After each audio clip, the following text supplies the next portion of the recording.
Le quartier d'Asabu, un des plus chics de la capitale nippone. Le quartier de Kuniko est bientôt celui de son premier enfant. Elle a presque 40 ans, elle est directrice du marketing d'une grande marque de cosmétiques. Un gros poste, ce qui est plutôt rare pour une femme au Japon. Elle a choisi entre sa carrière et son bébé. Choix difficile parce que la maternité est mal vue par les entreprises japonaises soucieuses avant tout de rentabilité. Les femmes ont donc un enfant de plus en plus tard, mais l'assistance médicale sophistiquée dont elles vont pouvoir bénéficier les aide à assumer ce choix. J'ai réfléchi pas mal sur la façon d'accoucher, accouchement naturel ou avec péridurale. Finalement, j'ai choisi une maternité qui préconise l'accouchement naturel et elle est très près de chez moi. Et puis dans cette maternité, en cas d'urgence, ils savent parfaitement prendre les mesures nécessaires pour les femmes enceintes et surtout pour les nouveau-nés. Ils ont un centre très compétent de soins intensifs.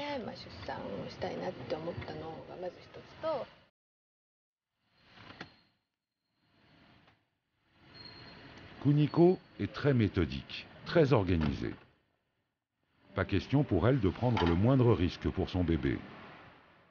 Aujourd'hui, elle se rend pour la 10e fois de sa grossesse chez le docteur Hori, son gynécologue. Elle a surtout rendez-vous avec son bébé. Kuniko a besoin de se sentir rassurée.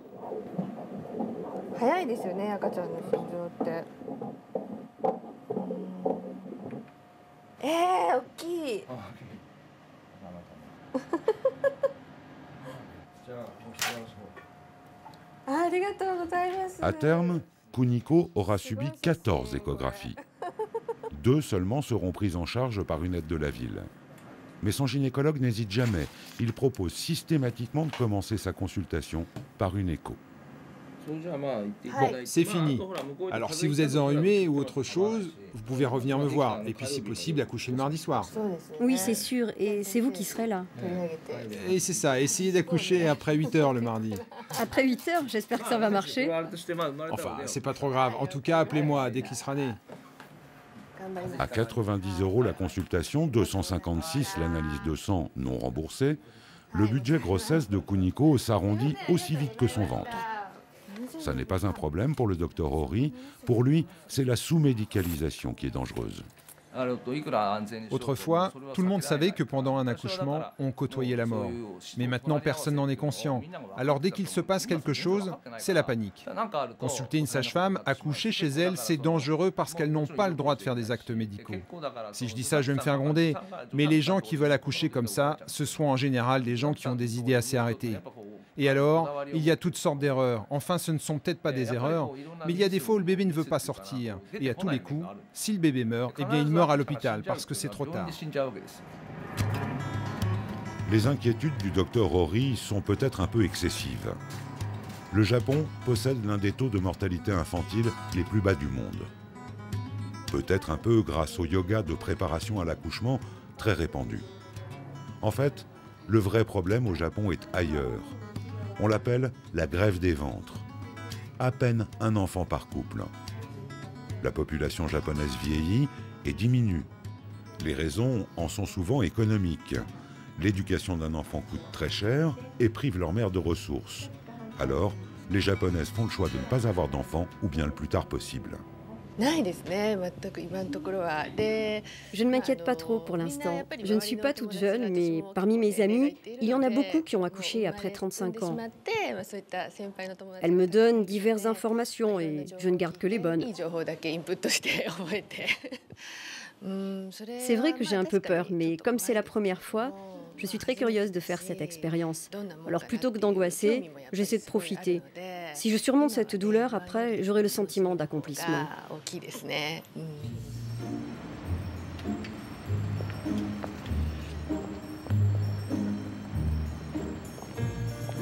Kuniko a demandé à sa mère d'être à ses côtés pour ses derniers achats de puériculture.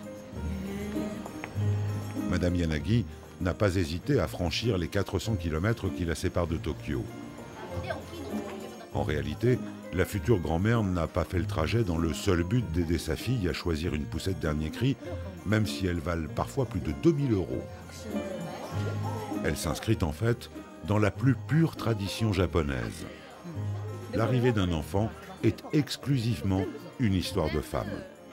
C'est donc Madame Yanagi, et non le futur papa, qui assistera à l'accouchement. Elle est âgée, mais parmi mes amis, il y en a beaucoup qui ont des enfants comme ma fille. Alors ça me rassure un peu.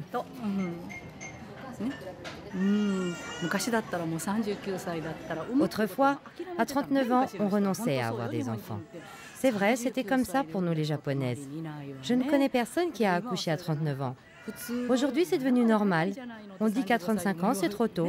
Je suis très étonnée qu'on soit arrivé à une époque pareille. C'est vraiment incroyable. Les années 70 sont définitivement révolues, où l'on apposait encore le fameux tampon Maruko, signifiant grossesse tardive, sur les carnets de santé des femmes enceintes de plus de 30 ans. Kuniko retrouve son amie Kanaka. Elles ont le même âge, le même parcours, et surtout, c'est la seule de ses amies à avoir réussi à concilier activité professionnelle et enfants. C'est encore moins facile au Japon qu'ailleurs. Ici, c'est un record mondial, les femmes actives travaillent en moyenne 75 heures par semaine. 48 au bureau ou à l'usine, et 27 pour le ménage et l'éducation des enfants, tâches que les pères n'accomplissent pratiquement jamais. Avant son congé maternité, Kuniko terminait sa journée de travail vers 22 heures, pour cause d'heures supplémentaires qu'il n'est pas question de refuser au Japon. Dans ma société, quand des femmes annonçaient qu'elles étaient enceintes, on leur disait de démissionner, parce que c'était pas présentable. Quand d'autres demandaient à leurs supérieurs un congé pour leur deuxième enfant, on leur faisait des remarques du genre « Encore ?» des choses comme ça. Quelque part, moi aussi j'avais l'impression de ne pas avoir le droit de continuer à travailler une fois mariée avec des enfants. J'avais peur de causer des ennuis à mes collègues, à mon entreprise. Et puis les femmes qui reviennent au travail tout de suite après l'accouchement ont souvent les parents juste à côté, comme ma copine. Ou alors ce sont elles qui déménagent pour se rapprocher d'eux. Mais moi je suis d'Osaka et mes parents habitent à Osaka. Donc je ne peux pas demander à ma mère de garder mon bébé.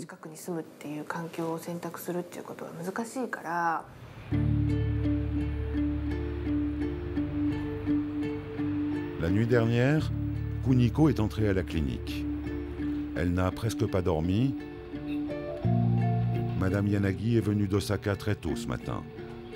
Sa fille a perdu les os il y a 18 heures. Le travail a commencé. C'est une douleur inimaginable. Et il y a des moments où je regrette même d'avoir choisi l'accouchement naturel sans péridurale. Mais le col de l'utérus s'ouvre régulièrement, alors je vais essayer de tenir bon encore quelques heures.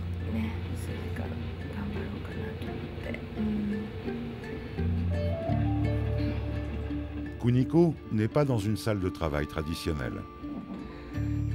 Elle est dans une chambre de naissance.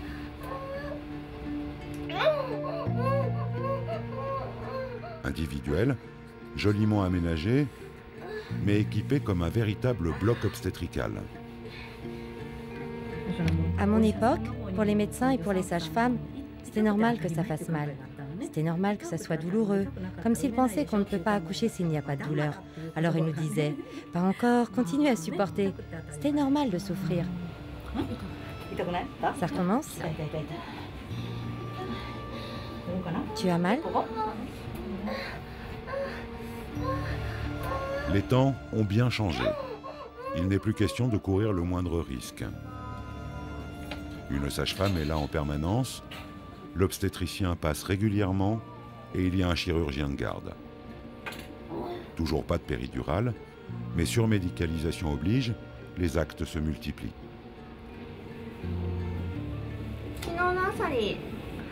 Comme elle a perdu les os hier matin, pour éviter que le bébé soit contaminé, je lui ai d'abord administré des antibiotiques par voie orale.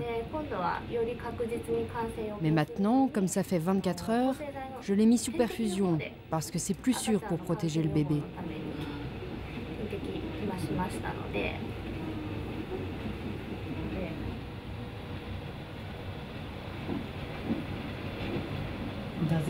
Le col n'est pas encore complètement ouvert? Si, il est ouvert. Mais l'accouchement n'a pas l'air d'avancer. Au contraire, les contractions faiblissent. Alors c'est peut-être mieux d'utiliser un médicament. Pour Kuniko, je me rappelle que je n'arrivais pas à accoucher.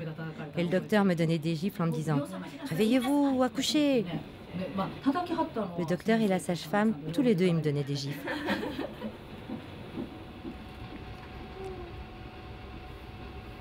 Les pulsations cardiaques du bébé sont trop rapides. Kuniko est épuisée après 15 heures de travail. Comme vous n'avez pas dormi hier soir parce que les contractions avaient déjà commencé et que vous n'avez toujours pas accouché, vous êtes fatigué. Et le muscle de l'utérus également. On va vous donner de l'ocytocine, ça va renforcer les contractions.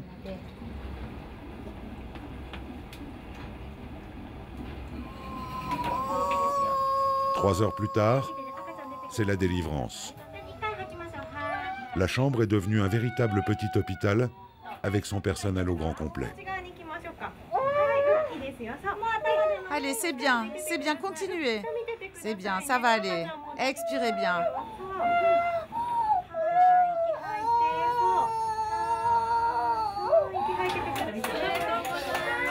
Félicitations! C'est un beau bébé, bravo!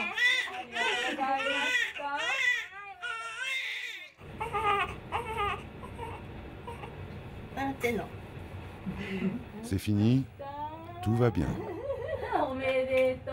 Les hommes de la famille peuvent passer voir leurs fils et petits-fils.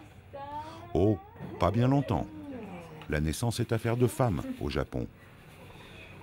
Alors, leur visite va durer, montre en main, moins de 5 minutes.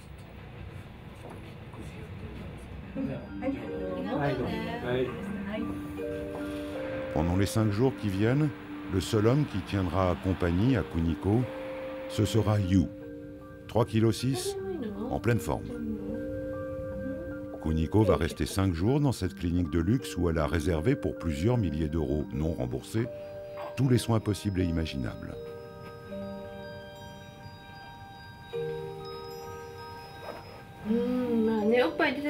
Je suis très étonnée qu'il tète comme ça, avec tant d'énergie, alors que le lait n'est pas encore monté. Alors quand j'aurai du lait, il boira beaucoup. Mais quand même, l'instinct est extraordinaire parce qu'il vient juste de sortir hier.